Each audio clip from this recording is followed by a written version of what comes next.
নমস্কার বন্ধুরা, মিনুর রান্নাঘরে আপনাদের স্বাগত।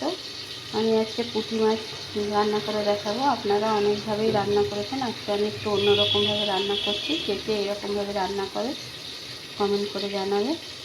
যাই হোক, আমি মাছগুলোকে ভালো করে ধুয়ে নিয়েছি। এবার আমি এটাকে নুন হলুদ মাখিয়ে আগে প্রথমে মাথাগুলোকে কেটে আমি বাদ দিয়ে দেবো, যেহেতু এই মাছগুলো মাথাগুলো একটু তেতো লাগে, আর আমি যেভাবে রান্না করবো ওতে মাছটা তেতো লাগলে ভালো লাগবে না। সেই জন্য মাথাগুলো কেটে বাদ দিয়ে দেবো, তারপর নুন হলুদ মাখিয়ে রাখবো। আমি মাথাগুলো কেটে নিই, তারপর আপনাদের দেখাচ্ছি। দেখুন বন্ধুরা, মাছগুলোকে কেটে নুন হলুদ মাখিয়ে নিয়েছি। এদিকে মাছের মাথাগুলোকেও কেটে নিয়েছি। এগুলো অনেকে ভেজে খায়, আমি তো মাছ খাই না, তাছাড়া বাড়িতে এই মাথাগুলো কেউ খায় না, সেজন্য আমি ফেলে দেবো, পাখিরা খেয়ে নেবে। এবার আমি এগুলোকে কড়া করে ভেজে আপনাদের দেখাচ্ছি। বন্ধুরা, মাছগুলোকে আমি ভাজতে দিয়ে নিয়েছি। এটা কড়া করে ভাজা হলে তারপরে আমি তুলবো। দেখুন বন্ধুরা, আমি এগুলোকে লাল করে ভেজে নিয়েছি। এবার আমি তুলে মশলা তৈরি করব। মশলার জন্য দেখাচ্ছি আপনাদের কী কী নিচ্ছি। বন্ধুরা, কড়াতে তেল গরম করে নিয়েছি। এবার আমি পেঁয়াজ কুচি রেখেছি সেটা দেব, আর কী কী মশলা দেব আমি দেখুন।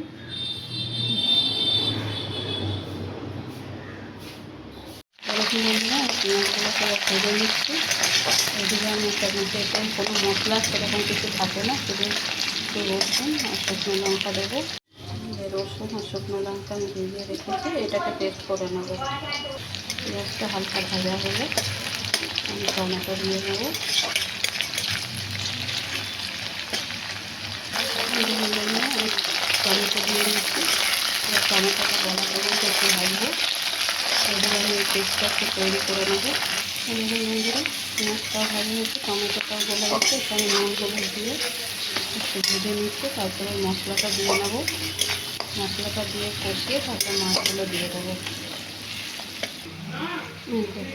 মশলাটা দিয়ে নিচ্ছি,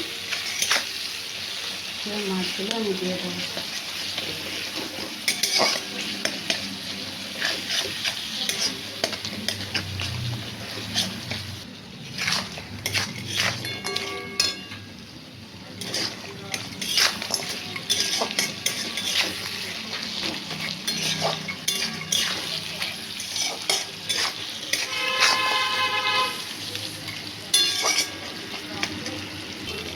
দেখুন বন্ধুরা, পুঁটি মাছের নতুন একটা রেসিপি, আপনারা এইভাবে কারা কারা করে খেয়েছে কমেন্ট করে জানাবেন। এইভাবে মাছগুলোকে করে নিলে ভীষণই ভালো লাগে, কোনো মশলা লাগে না, ঝটফট হয়েও যায়। সেটা আরেকটু আমার এইগুলো ঝুড়ো ঝুড়ো হয়, সেটা আমি আর করলাম না। এইভাবেই গোটা গোটা রাখলাম যাতে মাছগুলো খেতে সুবিধে হয়।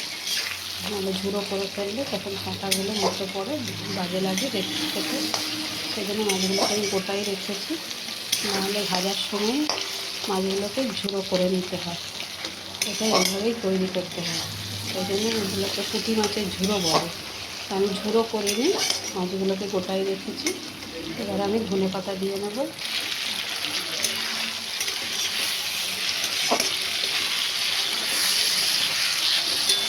একটু গরম মশলা একটু দিয়ে নেব। গরম মশলা দিয়ে নিয়েছি। তৈরি আমাদের পুঁটি মাছের ঝুরা পাতলা। নমস্কার বন্ধুরা, মিনুর রান্নাঘরে আপনাদের স্বাগত। আজকে আমি চিতল মাছের মুইঠা বানিয়ে দেখাবো। তার জন্য মাছগুলোকে আগে সেদ্ধ করে নিচ্ছি। মাছগুলো সেদ্ধ করে কী করে তৈরি করব সেটা পরে আমি দেখাচ্ছি।